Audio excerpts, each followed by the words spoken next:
Halo teman-teman, balik lagi bareng gue Yosep. Kali ini saya mau men-sharingkan bagaimana cara membuka presentasi yang baik dan menarik. Nah, sebenarnya kalau ngomong soal membuka presentasi itu ada dua hal yang harus diperhatikan, yaitu ketika pertama kali kita naik ke panggung dan apa yang nanti kita sampaikan di depan panggung pertama kali, atau biasanya kita ngomongnya opener, pembukaan seperti apa sih gitu. Nah, untuk 4S-nya itu adalah waktu ketika pertama kali kita masuk ke stage ya. 4S itu adalah silent, see, smile, dan speak gitu. Nah, buat teman-teman yang nggak ngerti, ini bahasa Indonesianya ya. Jadi pertama kali kalian masuk, kalian itu jangan langsung ngomong. Pasti kalian sering banget ngelihat ini ya, pembicara gitu ya. Beda-beda sama MC. Kalau MC mungkin kalian lihat begitu di pinggir panggung udah oke, halo, selamat pagi Bapak Ibu semuanya, gimana kabarnya? Nah, kalau itu kan hostnya. Kalau hostnya itu beda lagi. Nah, ini yang kita omongin lebih ke pembicaranya atau pematerinya, pengisi materinya. Nah, ini bisa untuk sekolahan, bisa untuk kuliahan, bisa untuk di tempat kerja. Jadi kalian harus melakukan 4S. Jadi begitu kalian dipanggil, misalnya nih ya, kita panggilkan Yosep Clifford. Nah, waktu datang, kalian diam dulu sampai ke titik depan panggung. Lalu kalian see, S yang pertama ya, silent, diam dulu, jangan langsung ngomong. Silent, see, smile, senyum, baru ngomong gitu. Nah, berapa lama sih sebenarnya jedanya gitu ya? Ini gue ngomong bingung nggak sih 4S tuh? Jadi 4S tuh silent atau diam. Terus yang kedua see atau melihat, lihat dulu, smile, senyum dulu, baru speak, baru berbicara gitu ya. Jadi kalian datang depan panggung, kalian lihat dulu, senyum, baru speak. Nah, kalian mungkin bingung berapa detik nih diemnya gitu ya sambil senyum-senyumnya. Nanti disangka lupa materi atau gimana gitu. Nah, ini bentar, paling cuma 2-3 detik aja. Jadi, sebenarnya keheningan itu adalah suatu orang aware gitu akan keheningan itu. Kalian ini harus coba sendiri sih. Kalau misalnya kalian cuma dengerin saya, pasti ini mah ngomong doang gitu. Emang iya kalau diam dulu jadi menarik perhatian kayak gitu. Nah, ini kalau psikologinya kayak gini. Kalau kalian misalnya nonton TV malam gitu ya, di kursi, ketiduran gitu. Nah, pas lagi acara TV-nya habis, kan dia biasa masuk ke yang kerasa-kerasa gitu ya, gitu, terus diem. Kayak kalau TV atau sekarang sih otomatis diem, nggak tahu yang zaman dulu ya. Jadi dia kalau udah kerasa-kerasa nggak ada sinyalnya, dia diem. Nah, biasanya kita malah kebangun. Wah, udah jam berapa nih? Udah subuh gitu ya. Kalian kebangun, terus channelnya udah habis, terus kalian matiin, terus baru kalian tidur. Nah, itu karena begitu hening, kita tuh aware ada sesuatu nih gitu. Ini juga sama. Begitu misalnya host ngomong bla bla bla bla bla bla bla gitu ya, mari kita sambut Bapak Yosep gitu. Pas disambut diem beberapa detik. Itu semua penonton pasti ngelihat ada apa ya gitu. Nah, itu psikologinya. Ini harus kalian coba, atau enggak kalau misalnya kalian lihat pemateri, kalian perhatikan ketika pertama kali dia masuk ke panggung. Sebenarnya tidak semua pembicara melakukan hal ini, karena ada juga kalau misalnya kalian lihat pembicara gitu ya yang udah terkenal, misalnya masuk ke panggung, woi salam, tepok tangan, langsung misalnya gitu. Itu caranya beda-beda, tapi dia kan tidak bisa melakukan hal itu di seluruh acara yang dia isi. Mungkin di acaranya dia sendiri bisa, gitu karena banyak ya. Tapi kalau dia misalnya mengisi materi di ruang meeting kayak gitu kan, nggak mungkin juga dia gitu kan. Dia pasti melakukan hal ini gitu. Ini metode dalam public speaking. Nah, setelah kalian melakukan 4S ini, penonton pasti melihat ke Anda langsung masuk ke opener. Nah, kita akan bahas opener nih. Atau enggak, misalnya kemarin kita ngomong bahasa Indonesianya adalah cara membuka presentasi gitu ya, pembukaan, opener. Nah, cara pembukaannya itu sudah dipermudah. Ini saya dapat juga dari guru saya, Ongki Hoyanto. Dia itu Sebenarnya ada 9, metodenya ada 9. Cuman dia membuat ini yang paling simpel, yang bisa diterapkan kapanpun dan dimanapun gitu, karena sisanya 6 lagi itu mungkin lebih sulit ataupun beda lah gitu ya, karena butuh persiapan gitu. Nah ini yang 3 yang paling gampang dan biar mudah diingat itu adalah KFC, oke? Itu seperti merek ayam lah ya. Kalian pasti ingat lah ini, ayam ini. Nah, dalam metode pembukaan itu yang perlu diingat adalah ilustrasinya seperti pohon. Seperti pohon tuh gimana? Nah, kita kan ngeliat nih, kalau pohon itu ada yang kering, ada yang berbunga gitu ya, berdaun lah, rimbun gitu, rindang. Ada juga yang berbuah. Nah, maksudnya gimana nih? Banyak orang kalau tidak pakai opener, misalnya langsung maju ke depan, langsung bawain materi. Oke, selamat pagi Bapak Ibu, saya akan membawakan materi gini-gini gitu. Kurang powerful, itu kuncinya. Kurang impactful dan tidak mengambil audiens langsung. Nah, itu kan seperti pohon yang kering, karena dia tidak menarik gitu. Ya, cuma pohon aja. Kalian nggak akan tahu itu apa gitu ya, cuma pohon kering gitu. Nah, ada juga pohon yang rindang, yang banyak daunnya. Itu udah indah sebenarnya. Kalian pasti wah indah ya gitu. Orang buka ada openernya, wah indah ya. Tapi berefek nggak, berdampak nggak sama penontonnya. Nah, ada juga pohon yang ada buahnya, which is dimana si buahnya itu kan bisa kita ambil, kita nikmati. Jadi opener itu jangan hanya indah doang, tapi harus ada isinya, begitu maksudnya. Jadi seperti itu ya, seperti pohon ya. Kalau misalnya keseluruhan presentasi Anda itu ada yang ngomong harus seperti rok mini. Rok mini itu gimana? Rok mini itu cukup pendek untuk membuat orang penasaran, tapi dia itu cukup panjang untuk menutupi materi yang ada di dalamnya. Gitu. Oh, ini kontennya jadi dewasa nanti. Kita masuk aja dari KFC ya. Jadi ini kalian harus perhatikan dalam metode KFC ini, materi pembukaan yang kalian pilih itu harus seperti pohon yang berbuah gitu ya. Jadi nanti kalian pilih KFC yang paling cocok gitu. Nah, KFC itu apa sih? KFC itu adalah kutipan, fakta, dan cerita. Oke? Kutipan, fakta, dan cerita. Saya akan bahas dulu dari yang namanya kutipan. Nah, ini paling sering orang pakai pada saat ini ya. Nggak tahu kalau nanti atau sebelumnya gitu ya. Tapi saat ini paling banyak dipakai. Kenapa? Karena kalian tinggal buka handphone Anda, hafalkan bentar atau nggak taruh di PowerPoint, ya udah bacain aja. Dan kalian terlihat lebih powerful. Cuman kalau kalian lihat kutipan-kutipan gitu ya, sering kali kan misalnya Albert Einstein nih ya, gue kasih contoh ya. The only source of knowledge is experience. Albert Einstein. Tulisannya seperti itu. Nah, bagaimana cara teman-teman bacainnya? Bacainnya jangan kayak gitu, tapi dibalik namanya di depan dulu. Nah, jadi gini. Albert Einstein pernah berkata, the only source of knowledge is experience. Gitu. Jadi penonton juga udah nggak dulu, oh Albert Einstein nih yang berkata, jangan awalnya dulu kalau the only source of knowledge is experience. Albert Einstein, oh Albert Einstein nih, tadi apa ya awalnya gitu. Kalian harus mention dulu nama orangnya di depan.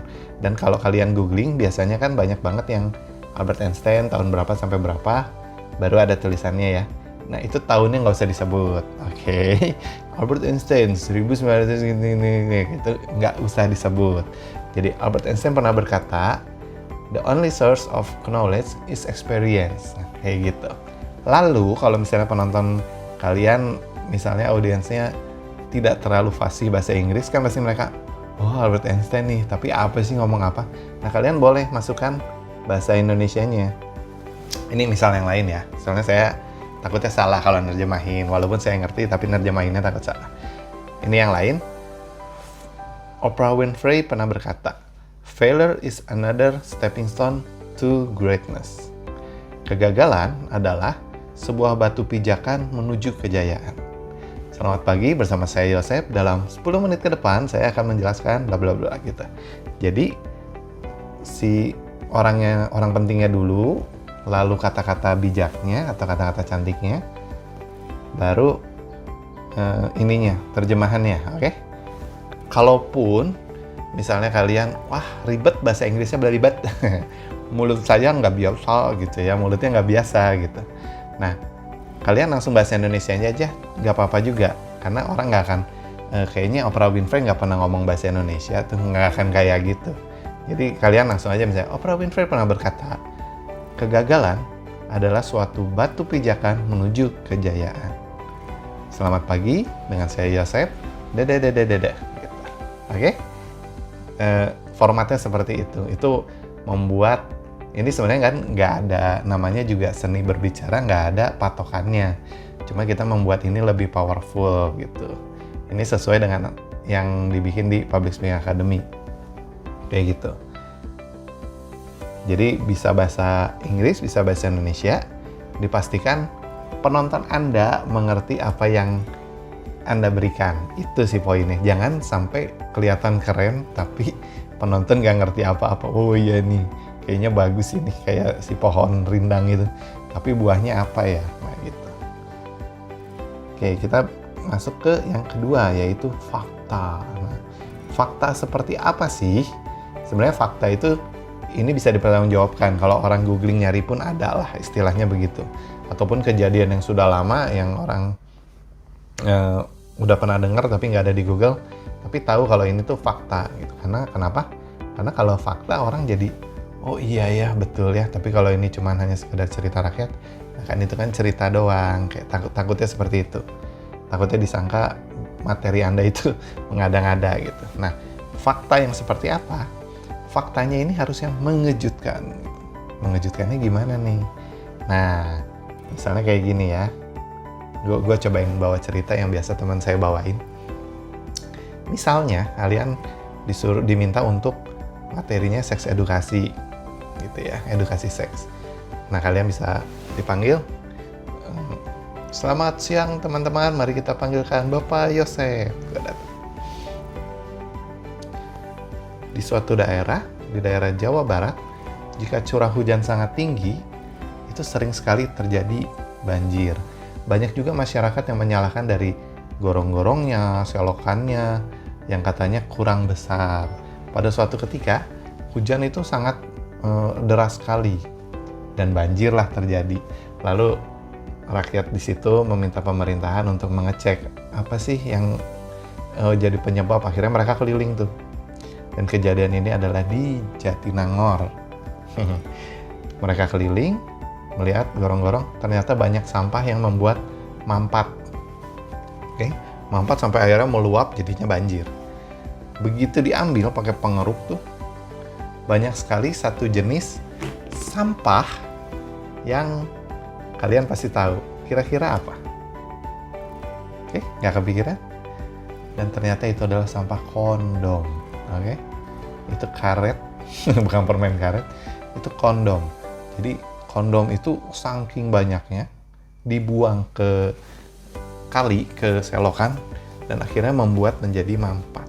Oke, dan tahu faktanya bahwa Jatinangor adalah salah satu kegiatan seks terbesar di Jawa Barat.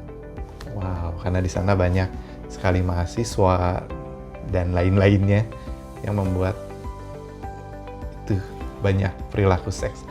Oke, selamat pagi, bersama saya Yosef. Kali ini saya akan membahas tentang seks bebas di kalangan remaja. Misalnya seperti itu. Saya juga bingung soalnya ceritanya ya. Saya nggak googling dulu, tapi poinnya itu. Jadi kalian harus bikin fakta yang Jatinangor banyak banget seksnya. Nah, gitu. Padahal iya. Nah, dari situ penonton akan, oh gitu. Begitu kalian masuk ke materi, libas udah. Penonton pasti, oh iya, masuk semua yang kalian ingin berikan. Oke, ngerti? Itu udah kutipan, fakta, dan yang terakhir cerita. Nah, untuk cerita ini, kalian sebenarnya tinggal googling dan hafalkan. Karena kalau kalian bercerita tapi ngelihat contekan, itu kesannya kayak ngedongengin orang ya. Ini gitu. Kalian harus ceritakan dengan sudah hafal. kalaupun tidak hafal banget, kalian improve bisa, tapi poin dari ceritanya haruslah sama gitu tersampaikan. Banyak kalau misalnya kalian googling di Google, kalian cari di Google, itu banyak banget cerita motivasi, cerita bijak, dan pilih yang mewakili semua kalangan di penonton Anda gitu. Takutnya kalian misalnya ambil cerita yang terlalu luar negeri misalnya, di suatu peternakan ada gunung gini-gini, nanti penonton juga ya oke sih sebenarnya nggak apa-apa. Cuma kalau makin relate, makin nyambung sama penonton, itu makin bagus, karena kan takutnya penonton ya itu kan di luar negeri, kalau di sini kan nggak gitu. Itu adalah pilihan Anda gitu ya. Nah, banyak banget cerita misalnya kayak burung elang yang ternyata dia ada di kalangan ayam sehingga dia menyangka dirinya ayam, padahal dia adalah sebuah elang yang bisa terbang tinggi dan raja di langit, kasarnya begitu. Nah, yang harus dipastikan dalam cerita Anda adalah jika dalam cerita Anda ada suatu tokoh, misalnya kakek-kakek gitu. Nah, kalian merole model kalian sebagai kakek-kakek ketika bercerita di bagian kakek-kakek tersebut. Jadi misalnya ada seorang kakek berbicara kepada seorang anak muda, tolong kakek. Nah, misalnya kayak gitu. Jadinya orang lebih, wah ini ceritanya bagus nih gitu, lebih mendalam dan dapat maknanya. Jangan ada seorang kakek berbicara kepada anak muda ini nenek gitu, kan nanti jadi nggak dapat ya feel-nya ya, ini si kakek apa si anak muda sih, nah kayak gitu. Kalian harus merole model dan pastikan ceritanya yang bermakna, jangan yang ceritanya nggak ada maknanya ya. Udah gitu, kalau misalnya kalian lihat dari artikel saya, baru lihat video ini, situ ada cerita Michael Jordan, bagus banget, dibaca. Itu bisa kalian bawakan di presentasi Anda. Nah, banyak juga yang ngomongnya gini, tapi saya sering dengar orang melakukan pidato atau presentasinya pakai pantun. Untuk di kementerian ini sering banget gua temuin ya, untuk penutup dan pembuka acara itu pakai pantun. Terus masalah? Enggak juga, nggak apa-apa. Ini udah puisi lama banget, tapi ini masih dipakai sampai sekarang, apalagi di pemerintahan itu kan long lasting gitu ya, legend lah. Maksudnya nggak bisa merubah semua kultur yang ada di sana, makanya biasanya pakai pantun itu aman banget, nggak apa-apa.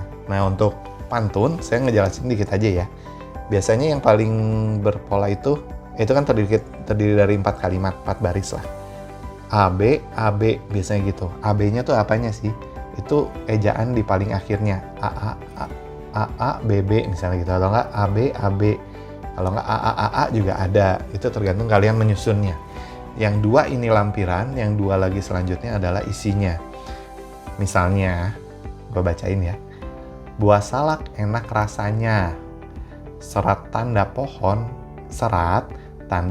berduri. Oke? Buah salak enak rasanya, serat tanda pohon berduri. Orang galak seram rupanya, tampang saja bukan dari hati. Nah gitu. Jadi tadi AI. Nah, gue jarang pakai pantun, jadinya agak kagok ya, kelihatan banget kagoknya. Itu intinya dari pantun. Aduh, udah terlalu panjang saya videonya, jadi saya percepat aja ya. Boleh nggak pakai stand up comedy atau kalimat pembukaan presentasi yang lucu? Nah ini boleh banget pakai stand up comedy ataupun cerita komedi, karena komedi memang salah satu dari 9 pembukaan yang impactful tadi. Salah satunya ada komedi. Dan bagusnya komedi adalah kalau penontonnya dapat semua, ini langsung cair suasananya dan orang langsung, wah ternyata pembicaranya santai ya, tenang ya, senang gitu, kayaknya santai banget nih, bisa lebih cair lah kondisinya, nggak kaku gitu. Nah, cuma balik lagi, kalaupun kalian membawakan cerita komedi, jangan sampai ngomong waktu di awal nih, datang, gitu ya. Oke teman-teman, saya mau membawakan cerita komedi di suatu ini gitu. Jangan ngomong soal kalian membawakan komedi, karena nanti penonton jadi siap, lucunya di mana nih, gitu. Jadinya nggak lucu lagi. Kecuali kalau kalian pembawaannya memang konyol, ya itu sesuai kepribadian kalian ya. Bisa jadi lucu juga, cuman biasanya jangan disebutkan dulu, bawain aja ceritanya. Ketika komedi, kalau lucu kena, kalau nggak lucu ya sudah gitu ya, kalian langsung masuk ke materi aja. Mungkin disangkanya kalian lagi cerita bijak padahal komedi gitu. Nah, sama terakhir, boleh nggak sih saya pakai bahasa Inggris pembukaannya? Boleh, boleh banget. Itu tergantung lagi balik dari audiens Anda. Akan mengerti atau enggak gitu. Jangan sampai kalian terlihat indah seperti pohon rindang tapi nggak ada buahnya. Ih, kayaknya orangnya pintar nih, ngomongnya Inggris nih, panjang lagi. Tapi kan penonton nggak dapat meaning dari yang kalian sampaikan. Oke, itu aja. Karena ini videonya udah panjang banget. Yang suka boleh di like. Yang mau nanya-nanya boleh di komen di bawah. Kalau yang mau tahu video seperti apa selanjutnya boleh di subscribe. Atau nggak, misalnya mau temen-temennya biar tahu pembukaan seperti apa sih yang impactful, boleh di share banget ke teman-temannya. Gitu aja. Atau kalau misalnya kalian ada pertanyaan selanjutnya mau video kayak apa sih yang dibahas, boleh tanya juga di kolom komentar di bawah. Oke? Itu aja dari gua. Bye.